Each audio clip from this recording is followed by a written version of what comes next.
सोलन की ग्राम पंचायत बसाल के लोगों ने सोमवार को डीसी सोलन से मुलाकात कर ज्ञापन सौंपा, जिसमें उन्होंने बसाल पंचायत को नगर निगम सोलन में विलय न करने की मांग उठाई है।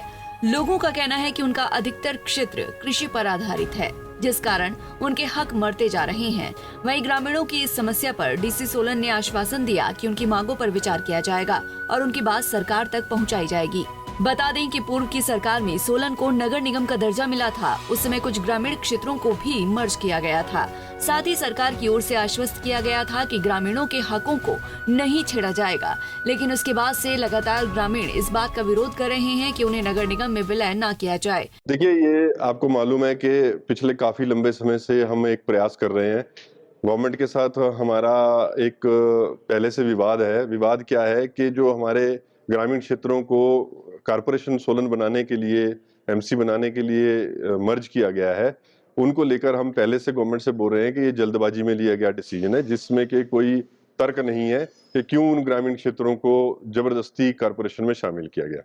उसी कड़ी में पिछले काफी 3 साल से हमारा इसमें प्रयास चल रहा है। हम बार बार सरकार बदलने के बाद भी जो अब प्रशासन में है, शासन में है, नेता हैं, मंत्री हैं, उन सबको ये बार बार से ज्ञापन दे रहे हैं। सीएम साहब से भी हमने मुलाकात की थी। हमारे जो लोकल विधायक हैं और माननीय मंत्री हैं सोलन से, डॉक्टर धनराम शांडिल जी, उनसे भी आग्रह किया था, उनको भी इस विषय में ज्ञापन दिया था। उसी कड़ी में अभी बसाल पंचायत में भी हमने दोबारा से ये जो है प्रस्ताव डाला है कि इन क्षेत्रों पे पुनर्विचार किया जाए जो उस क्राइटेरिया में फॉल नहीं करते हैं, जिनका अभी शहरीकरण नहीं हुआ है। खासतौर से जो पुश्तैनी लोग अपनी जमीनें, अपने घर, अपनी खेतीबाड़ी करते हैं, उनको एमसी में आकर कोई फायदा नहीं हो रहा है, उनको इस क्षेत्र से दोबारा से बाहर किया जाए। तो अवश्य तौर से अभी मीटिंगों के दौर चल रहे हैं, अन्य गांवों में भी मीटिंगें हो रही हैं।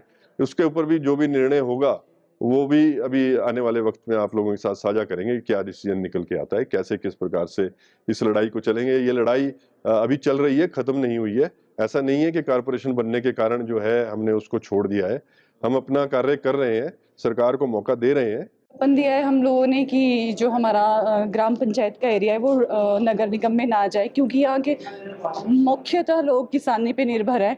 वो किस तरह से नगर निगम का जो वो टैक्स है वो किस तरह से पे करेंगे, क्योंकि किसी साल फसल बहुत अच्छी होती है और किसी साल बिल्कुल ही नहीं होती है। तो किसान किस तरह से मतलब देंगे, ये हमें समझ नहीं आ रहा है। और किस बेस पे मतलब गांव के लोगों को नगर निगम में लिया गया है।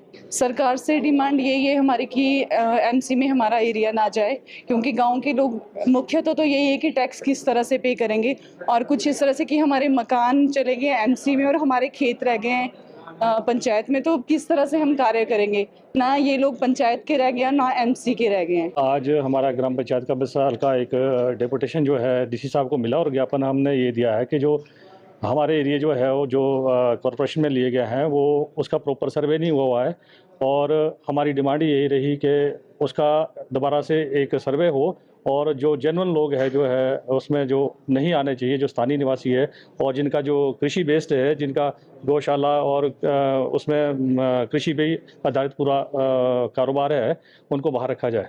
पंजाब केसरी के लिए सोलन से नरेश पाल की रिपोर्ट। हमसे जुड़े रहने के लिए हमारे YouTube चैनल को सब्सक्राइब करें और नई वीडियो की नोटिफिकेशन के लिए बेल आइकॉन को दबाएं। अगर आप ये वीडियो Facebook पर देख रहे हैं तो लाइक जरूर करें और ज्यादा से ज्यादा शेयर करें। इसी तरह के और भी अपडेट्स के लिए फॉलो करें हमारा Instagram पेज himachal.kesri।